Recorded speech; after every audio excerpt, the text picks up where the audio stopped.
Ujú, ujú. Precisamente a raíz de ese caso es que voy a mostrar esta pequeña revisión. Eh, Uh, Así que, bueno, no atrasarnos más. Vamos a hablar sobre edema macular post-FACO o síndrome de Irving-Gass. Bueno, todos sabemos que la cirugía de catarata es un procedimiento electivo, es muy frecuente y que la expectativa reflectiva de los pacientes es alta. No solo los pacientes, sino que también de nosotros. Eh, por lo tanto, cuando estamos frente a un paciente, sobre todo cirugías con lentes, digamos, de alta tecnología o lentes premium, lo que uno menos quiere o el gran fantasma es, yo diría que dos grandes cosas, digamos, si es que toda la cirugía va bien. Uno, la infección, y en ese sentido los estudios que se han hecho europeos, sobre todo a largo plazo, randomizados, han mostrado que el uso de antibióticos es útil para prevenir un evento muy infrecuente, como la endoftalmitis, pero muy grave. Y el otro gran fantasma, digamos, es el edema macular eh, pseudofáquico, eh, que si bien es muy poco frecuente, es cuando se presenta un dolor de cabeza, porque es algo que uno no tenía previsto y por más que la cirugía salga impecable, lente al saco, todo excelente, es una posible complicación. Entonces, el espectro de este síndrome va desde una resolución espontánea. Hay pacientes que tienen, digamos, imágenes que son positivas, por decirlo así, pero que no desarrollan muchos síntomas hasta la progresión o a la forma crónica. Yo diría que hay dos grandes temas que vamos a hablar. Uno es la profilaxis y el otro es el tratamiento en sí. O sea, uno para prevenir que aparezca y el otro ya como tratamiento. Lo que hablamos con el doctor González. Entonces, esto es muy breve respecto a la historia, cuando se escribe por primera vez, cuando se hacían cirugías por el año 50 intracapsulares, como este síndrome vitrio. Luego Gass habló de esto en sus múltiples descripciones de retina como unidad macular cistoide y tenía este típico patrón petaloideo, ¿cierto? Que se ve en la angiografía más la filtración peripapilar tardía, que probablemente sea uno de los signos, y el doctor González me corregirán, pero uno de los signos que sirve para diferenciarlo de otras causas de un posible edema macular en estos pacientes es precisamente la filtración peripapilar que se produce y que uno puede ver en tiempo un poco más tardío en la angiografía.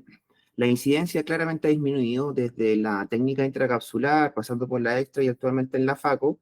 Eh, la verdad lo que aparece ahí 20-30% probablemente era en los inicios de la FACO, pero actualmente, digamos, el edema macular eh, cistoide pseudofáquico clínicamente significativo, digamos con agudezas visuales bajas, menor a 0,5, anda entre un 0,1 y un 2%. En promedio, la última revisión que les voy a mostrar habla de un 1,17%. O sea, es muy raro. Pero cuando se presenta, obviamente para ese paciente es el 100% con todo lo que eso significa. El diagnóstico, bueno, uno habla que es agudo cuando es menor a 6 meses, crónico más de 6 meses, y el diagnóstico, bueno, es clínico, el paciente refiere que las primeras semanas anda bastante bien, este paciente que tuve este caso de una cirugía hace 2 meses probablemente, el paciente el primer mes anduvo fantástico, pero luego empieza a presentar esta caída de la visión. En general se produce a las 4 o 6 semanas posoperatorias, es lo típico, no es inmediato, y tiene lo que les contaba, este patrón petaloideo perifobial, ¿cierto? Central, asociado a esta filtración peripapilar más tardía. Obviamente en el OCT se observa este engrosamiento, hay quistes y líquido subretinal. Acá voy a mostrarles algunos estudios, sin indagar en tanto detalle, pero en el fondo lo que se intenta acá es ver la progresión de los cambios retinales en este análisis longitudinal, pacientes que tuvieron edema macular en forma aguda, y en este caso todos recibieron nepafenaco, o sea, un AINE, con prednisolona, en pacientes que ya tenían el diagnóstico. Entonces, esto es lo típico que uno ve como el patrón estructural, ¿cierto? Se ven estos quistes asociados más a la capa un poco externa, gran cantidad de líquido y asociado al líquido subretinal. Ustedes pueden ver cómo fue el cambio con el tratamiento, que en este caso fueron corticoides tópicos con AINE tópico. Y acá se ve lo que les contaba, este patrón peripapilar, ¿cierto? O sea, perdón, este patrón petaloideo asociado a la filtración del nervio óptico más tardía. Entonces, el patrón de progresión es predecible, va disminuyendo, ¿cierto? En un patrón que ellos establecen como más o menos eh, desde la nuclear interna hasta la roxiforme externa. Ellos describen cómo se comprometen las capas progresivamente, y entonces El líquido suprarrenal probablemente sea lo último que se resuelva, más bien se resuelve la parte intrarrenal y luego la suprarrenal. Entonces ellos establecen como este patrón un poco cronológico de cómo se iría resolviendo el, eh, el edema macular. La patogenia, bueno, esto es quizá muy básico, pero probablemente todos los días nosotros vemos inflamación como tal y pocas veces nos acordamos de esto. Y yo creo que es bueno refrescar la memoria en este sentido porque cuando uno actúa con corticoides, lo que está haciendo es inhibir esta enzima que es la fosfolipasa 2, que va a transformar estos fosfolípidos que se presentan, ¿cierto?, luego del daño estructural a las membranas celulares y pasa a la vía del ácido araquidónico, y ahí se va a dos vías del ácido araquidónico, hacia la vía de la ciclooxigenasa, que es donde va a actuar los AINES, o hacia la vía de la lipoxigenasa, que tiene que ver con el leucotrieno y todos los factores asociados a la reclutación de la célula inmune al lugar de la inflamación. Entonces, con corticoide actuamos a un nivel mucho más superior de supresión, versus con el AINE actuamos un poco a nivel más bajo, pero lo que se habla es que podrían ser ambos mecanismos sinérgicos. Entonces, eso es algo interesante que vamos a revisar que se repite un poco en los siguientes estudios. Ya lo dije recién, hay mediadores inflamatorios, hay disrupción de la barrera hematorretinal, hematocosa, esto puede estar asociado a diabetes, glaucoma, uveitis.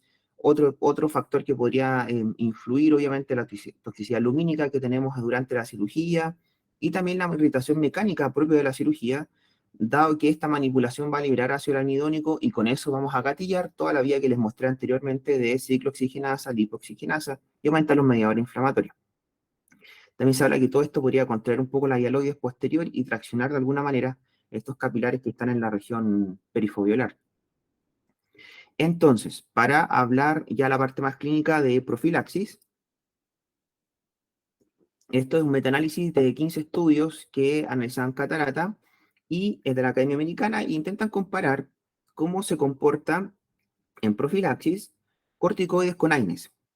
Pero hacen este estudio dos ramas comparándolos entre sí, que no me parece que sea la pregunta más correcta porque es poco probable que uno trate uno y no el otro. Bueno, pero ellos intentan ver cuál es superior al otro. Analizan más o menos 7 estudios, no analizan factores de riesgo conocidos como serían los diabéticos, y lo que ven es que con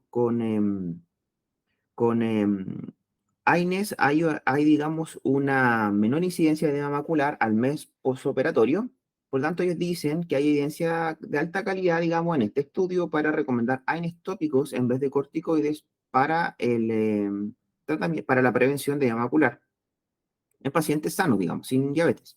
Acá, digamos, hay como dos grandes grupos, ¿cierto? O sea, uno es la profilaxis, otro es el tratamiento, pero dentro de la profilaxis hay dos grandes grupos, como lo hablamos con Gonzalo el otro día, que lo discutíamos en una reunión, que era diabéticos o no diabéticos. Y esa es la gran distinción que se va a hacer en los trabajos también, como se diferencia la profilaxis diabéticos versus no diabéticos.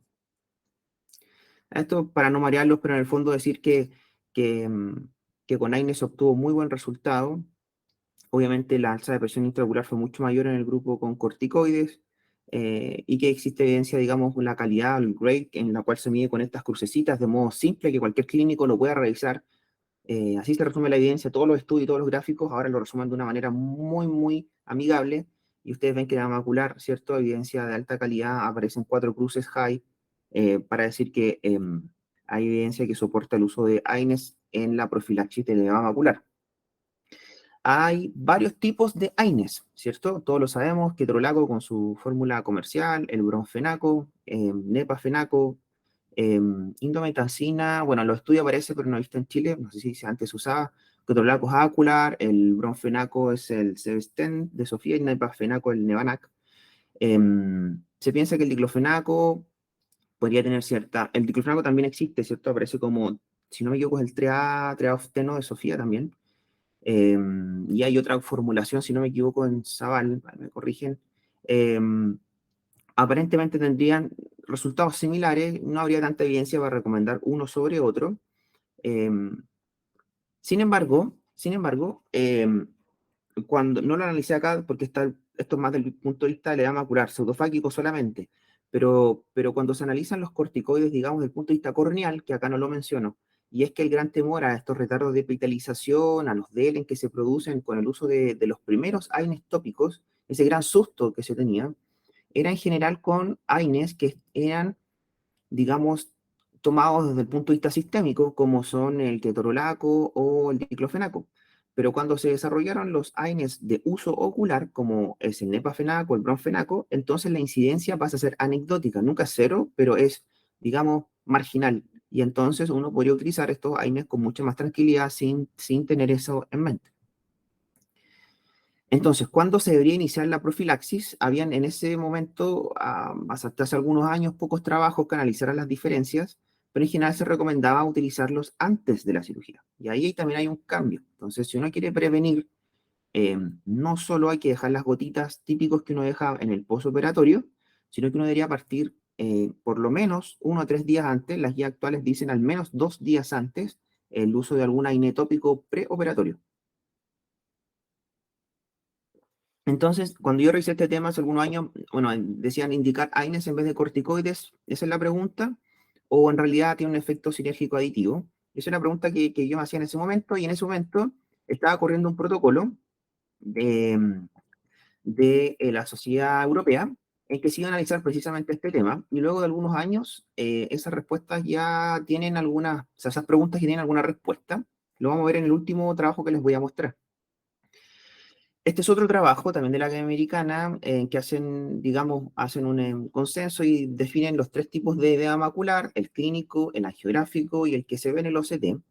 Que los corticoides, todos sabemos que inhiben la cascada inflamatoria, los procesos de quimiotaxis, es decir, la reclutación de estas células inmunes, y que en realidad en la práctica los AINES se ocupan como un coayudante y no de forma aislada. La FDA no lo ha aprobado aún para edema macular. Eh, Se sabe que los AINES aceleran la recuperación visual en los primeros 3 meses, y eso es súper importante, porque estos primeros estudios ya mostraban que los AINES tienen repercusión en la calidad visual de los pacientes operados post-FACO, incluso aquellos sin factores de riesgo y con cirugías perfectas. Eh, en estos estudios no se considera la satisfacción del paciente, hay algunos estudios más adelante que sí lo consideran.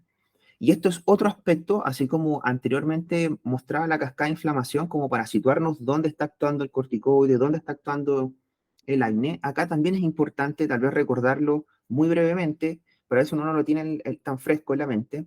Y es que en el cuadro inferior ustedes ven que si uno comparara la potencia antiinflamatoria, estableciendo como el parámetro de la hidrocortisona como valor 1, ustedes ven que, por ejemplo, la prednisolona es 4 veces la hidrocortisona. Sin embargo, la dexametasona, que viene en muchos mixtos, es 30 veces. Entonces uno dice, bueno, entonces, ¿por qué no ocupo dexametasona en vez de prednisolona? Si la potencia antiinflamatoria es 6, 7 veces mayor que la prednisolona. Y la respuesta está en el cuadrito de arriba, que aparece con estas líneas rojas, y es que la prednisolona logra una concentración en el número acuoso mucho mayor que la dexametasona, siempre y cuando esté esto en presentación de acetato. Cuando hay presentaciones de prednisolona, porque asociado a acetato, la penetración a través del epitelio corneal es mucho mayor y se alcanzan mayores concentraciones de humor acuoso versus las presentaciones de alcohol o fosfato. No tenemos en nuestro medio tampoco prednisolona sin preservantes, que es otro gran tema que en Europa se maneja, digamos, en otros países muy frecuente. Eso no lo tenemos tampoco. Ahora pasamos de la profilaxis al manejo, o sea, ya cuando ya el paciente llega, como en nuestro caso, que ya llega con su edema macular hecho y derecho. ¿Qué rol tendrían los corticoides tópicos? Todos sabemos que van a inhibir, ¿cierto?, la fosfolipasa en la cadena más arriba, y eso inhibe la migración de todas las células inflamatorias. Y sabemos que los corticoides los usamos de forma rutinaria post cirugía de catarata. Los corticoides, digamos, cuando no hay respuesta inicial, los corticoides, digamos, intravítreos tendrían un rol bastante importante. Reduce la disrupción de la barrera hematoretinal. Hay pocos reportes de casos, pero con muy buenos resultados. Y, digamos, el rol lo tendrían cuando es refractario al tratamiento tópico, es decir, cuando uno ha asociado corticoides tópicos más AINES, no responde. Los trabajos muestran que esto podría tener un rol importante en utilizar corticoides intravítreos, y acá muestran algunos trabajos, no son muy numerosos. Y el último peldaño que uno podría, digamos, echar mano serían los antiangiogénicos. El mecanismo que se propone es que restablecerían estas uniones, ¿cierto? Estos tight junction a nivel de la barrera hematoretinal, a pesar de que no se han demostrado altos niveles de VEGF en edema macular. pero si no responde al paso inicial, que eran los corticoides intravitreos, esta podría ser otra opción. Y acá también aparecen algunos trabajos respecto a eso, apoyando esta opción terapéutica. Este es otro trabajo que muestra lo mismo, se hace una revisión sistemática de 11 estudios, la calidad de los estudios no es muy buena, y el autor concluye que, bueno, si hay un edema macular refractario, ¿cierto? Luego de 2 a 3 meses, podría uno pensar en inyecciones intravítreas. La fisiopatología está algo clara, como les conté anteriormente, pero siempre y cuando sea refractario, nunca de primera línea, sino que cuando las terapias anteriores han fallado. Y esto es lo último, me parece súper interesante, y acá me gustaría tener un momento, y es que esto es el estudio del SIRS que les comenté hace un rato.